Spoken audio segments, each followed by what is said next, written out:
Je déclare officiellement lancée la campagne de distribution de moustiquaires imprégnés en longue durée d'action pour la saison 2016.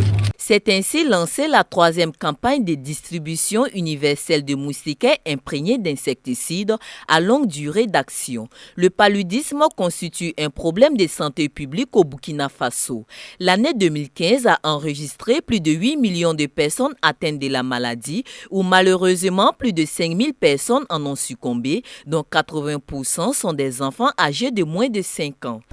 C'est une grande satisfaction pour le gouvernement, dont l'un des axes fondamentaux, c'est d'œuvrer à renforcer le capital humain au Burkina Faso, en luttant donc contre les maladies et en mettant en place une politique de santé en faveur des couches les plus défavorisées. Cette campagne a été conjointement lancée avec la célébration de la Journée mondiale de lutte contre la tuberculose et le diabète, cause de mortalité dans le monde. Cette année, la communauté mondiale a voulu célébrer sous les thèmes pas à pas contre le diabète, en finir pour de bon avec le paludisme, finir pour mettre fin à la tuberculose. À travers ces thèmes, nous avons voulu célébrer respectivement la Journée mondiale de la santé, la Journée mondiale de la lutte contre le paludisme et la Journée mondiale de la lutte contre la tuberculose. Des attestations et trophées ont été décernés à 8 formations sanitaires qui ont su se démarquer par la qualité de leurs prestations. Le coût de la campagne de distribution universelle de moustiquaires imprégnés s'élève à plus de 22 milliards de francs CFA et cela c'est grâce à l'apport des partenaires techniques et financiers.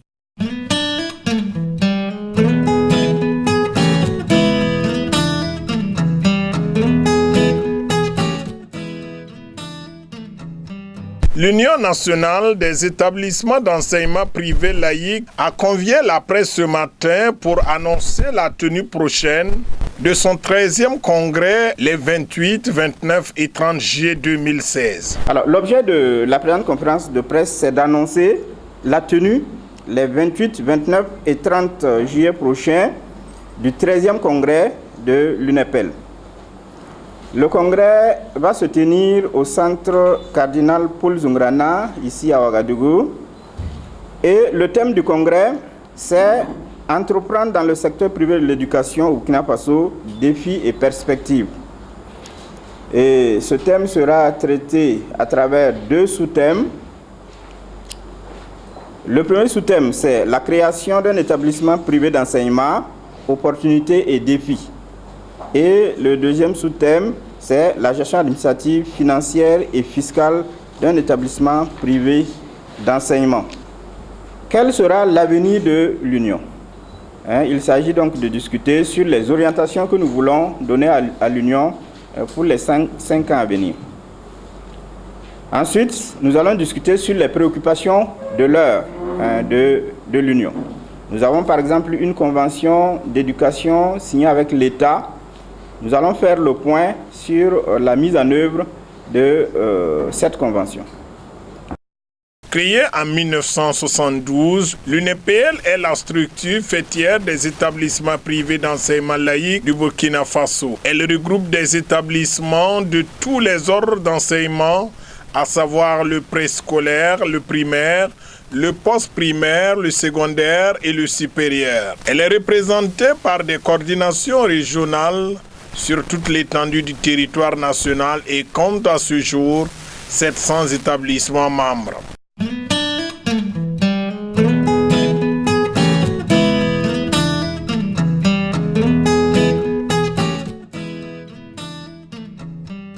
Écharpe au cou et voici Seydou Compaoré installé dans ses fonctions de maire de l'arrondissement 7 de Ouagadougou.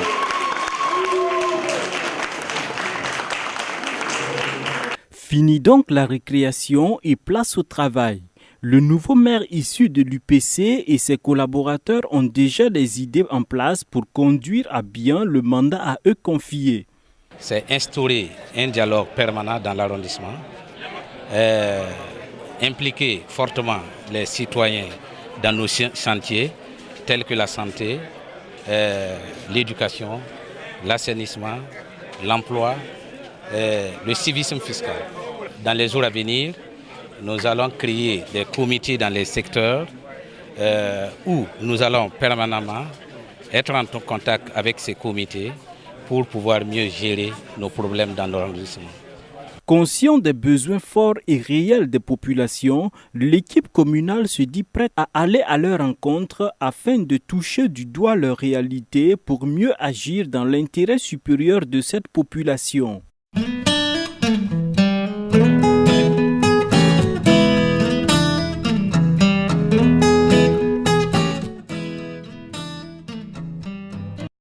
Le système judiciaire burkinabé est décrié. Un défi se pose alors: comment rendre cette justice plus performante, plus accessible et plus protectrice.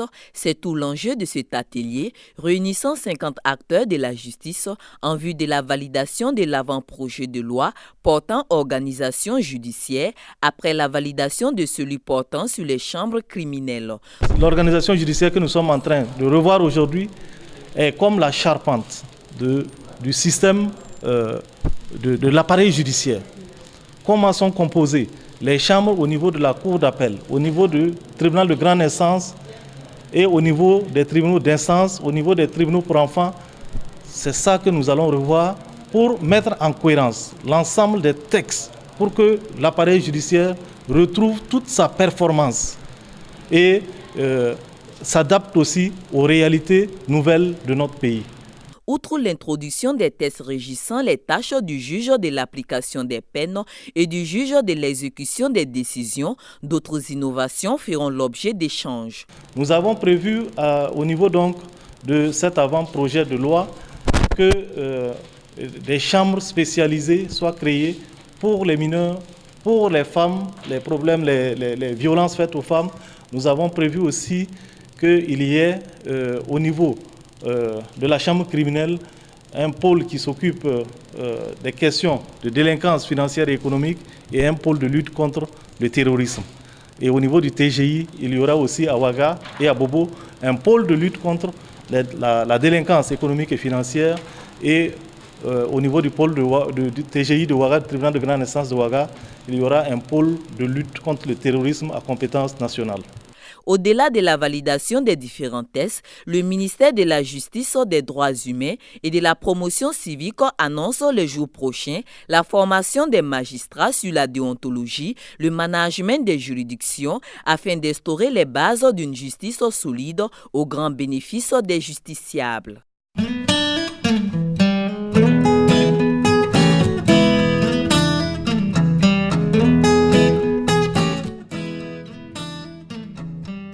La situation des droits civils et politiques dans notre pays a été passée au peigne fin lors de la 117e session du Comité des droits de l'homme des Nations Unies à Genève en Suisse. L'on retient que cette situation est très peu réluisante.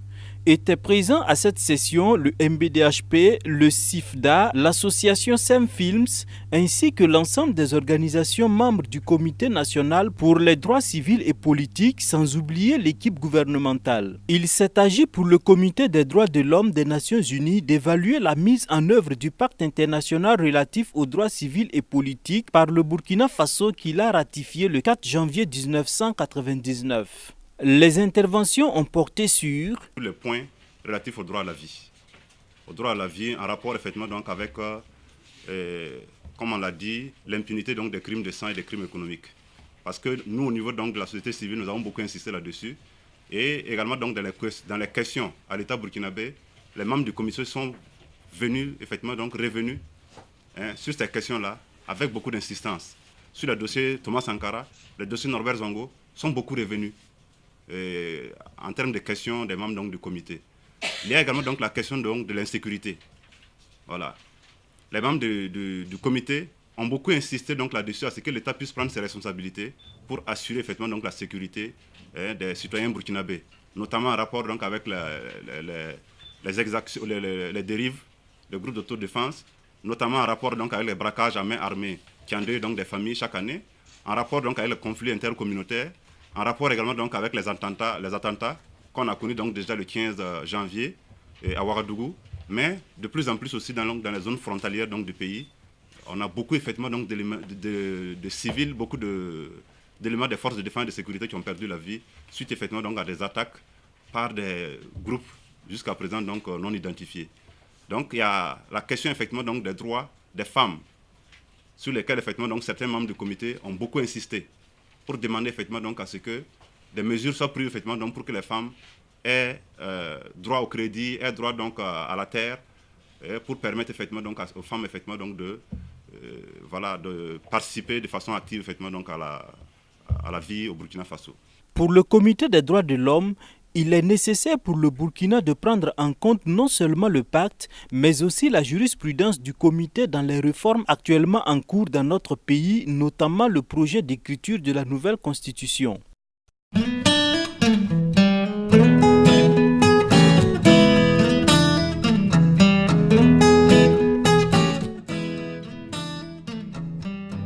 Dieu a tant aimé le monde qu'il a donné son Fils unique afin que quiconque croit en lui ne périsse point, mais qu'il ait la vie éternelle. Avez-vous l'assurance de votre salut? Lorsque nous décidons de reconnaître Jésus-Christ comme notre sauveur et unique, nous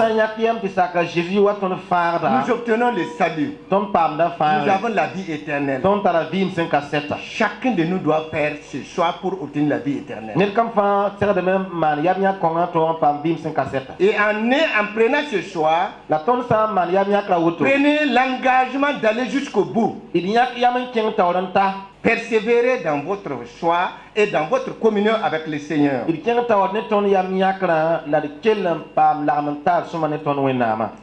Le pasteur Pierre Kaboré d'ajouter que tout homme qui se détourne du droit chemin peut perdre son salut. Et pour éviter que de telles choses n'arrivent, quelques conseils pour tenir ferme.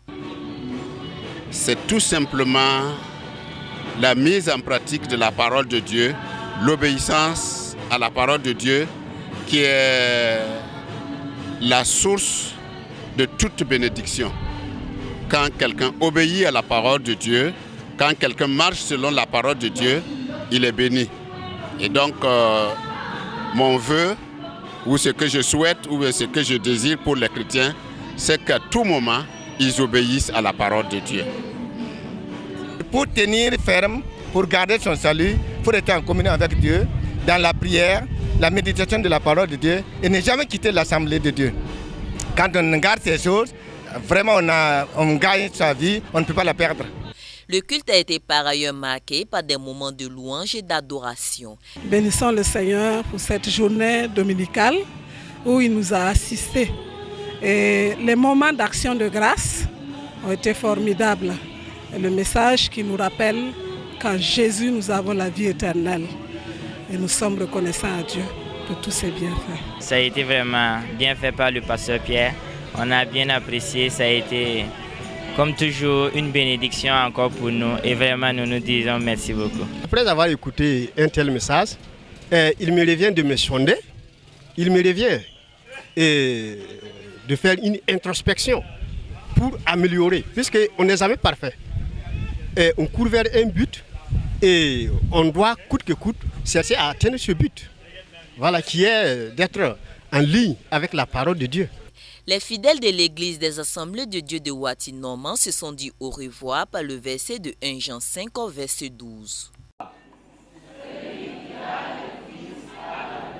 On reprend. Celui qui a le Fils a la vie. Encore, celui qui a le Fils a la vie.